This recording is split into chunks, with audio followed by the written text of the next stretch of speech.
Hi everyone, this is the preview. It's very, very quick. We can't do a big massive preview because Rochdale's literally just around the corner.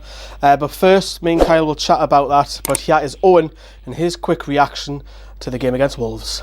First 20 minutes was very bright. Almiron opened the scoring. That man has been on absolute fire since playing in his genuine position and since scoring his first goal since the Crystal Palace game. So he opened the scoring. 6 minutes in it was or so. Great start for Newcastle. First 20 minutes was entertaining and end to end, etc, etc. 14th minute comes, corners whipped in, and Leander Dendoncker is there to tap home on his right boot. But yeah, the game, it went a bit flat after that. Wolves constantly counter-attacked through the pace of Traore. It's always going to happen. Almiron just had a sensational game today, I thought, as well. Sliding challenges everywhere, winning balls, trying to break away. It's like I said in the preview this week, he's probably one of our... he's probably our most dangerous player after saint-maximin, playing because of the pace he possesses and the quality he possesses. But towards the end, there was mistakes galore from our defence, more injuries. But at the end of the day, you'll take a point, a 1-1 draw against Wolves, especially away from home. And we look to the next game now against Chelsea. But yeah, good point. Great result, really, in the grand scheme of things. But a bad game. See ya. So there you go. Quick little reaction. An added piece of bonus you get here on Newcastle Fans TV. Leading the way, you see. So, like that one. Rochdale, dead briefly this one. Which side do we go for and who does he put out? Is he more concerned about two things, fitness, injuries, or is he more concerned about Chelsea later on in the week? For me, he's got to go full strength. I mean, showed in the second half against them. We dominated in the first half of the game against Rochdale because we had like some Miggy. Even Mutu was a problem going forward. Atsu even on the wing for them. When we played the wing backs, it showed them quite a problem. But for me, he's got to go full strength. We want to take the FA Cup seriously. I know there's been a lot played on about the injuries we have and things like that, but I want a cup run, Lee. We all want a cup run. There's a great added incentive of having Oxford in the next round at home, but I've got to flip it because obviously I'm presenting it. So the negatives out there will say, well, wait a minute, we've only just played Wolves 2 or 3 days earlier, and then you've got Chelsea 4 days after this one. Surely you can't play 3 stronger sides in a week. So one of these games. You've got to be smart about this. You've got to have a mixture.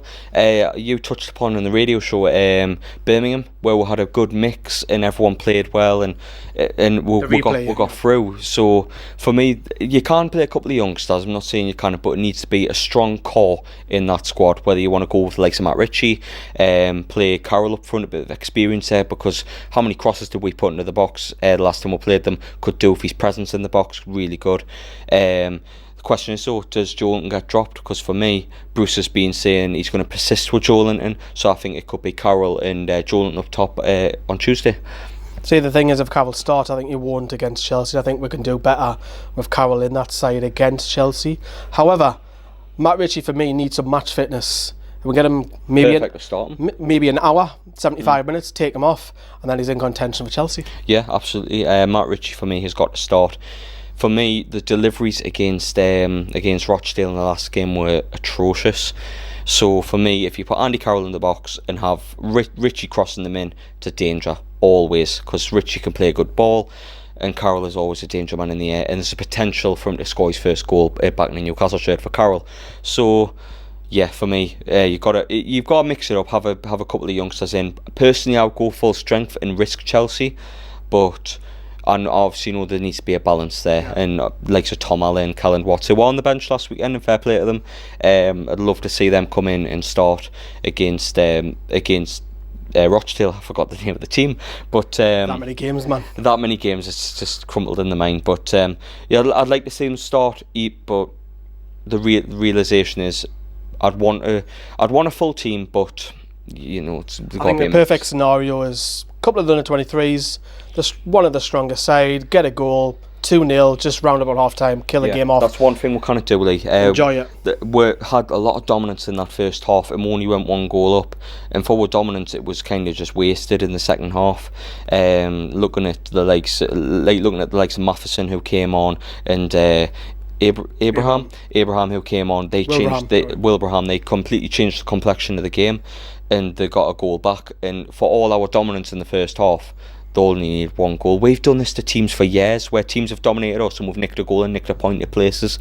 Leicester a couple of years ago have nicked wins because we've showed to stay in a game and catch them on the break. So we shot ourselves in the foot because we're used to playing teams like that, but we got Newcastled in the FA Cup in the first game. So we need to kill the game early for me and try and get a couple of early goals, and then you're comfortable, because once there's no way back, you kill the spirit and then move on. I think you're right. Let's play a strong side, try and get a couple of goals, enjoy the night, chuck on a couple of kids, rest a couple of players. Just before we finish, Rochdale will be coming to St James's Park, looking around, taking photos, I presume. They've been having that sun recently, haven't they? Taking pictures in a nice big ground with no seats, with empty seats. Let's be honest, it will be an empty ground. There'll probably be a bit more. So it's like a Sunderland kind of experience. They've got now to lose, though. They'll be coming here, I think. Stadium. They'll be coming here. We've got now to lose. Could be squeaky bum time if we didn't get that goal. However, just thinking of them, picked up 74 grand. If they somehow get through, fingers crossed they didn't. But it's a great night out for them, isn't it? Well, it's not the first they've had this season. They played Man United away from home and they didn't look out of place. Man U got took all the way to penalties, only just went through. So it isn't going to be a walk in the park like we all think. It is going to be hard. That's why I'm having the impetus on a full strength squad, so we can get through, then maybe bring the kids on later in the game. But it's not going to be an easy game. We need to try and kill the game early with our strongest team and then move on. I know Chelsea is much thought about, but it's not as big it's a much bigger gap than what we've been used to over the winter, and with players coming back, it is a risk worth taking, in my opinion. Right, so on Tuesday night, tomorrow, Kyle's doing the quick thoughts. Sorry, I've got Lockets, and I'll be bringing you. If we play well, if he plays well, if not, it'll be me. And I'll be with Rob. So me and Rob will bring you the last word / scoring the players. I don't think it'll be a match vlog because Paul normally does them, and I would like a little bit of a breather. But he'll be with you, and I'll see you as well on Tuesday night. Ta-da.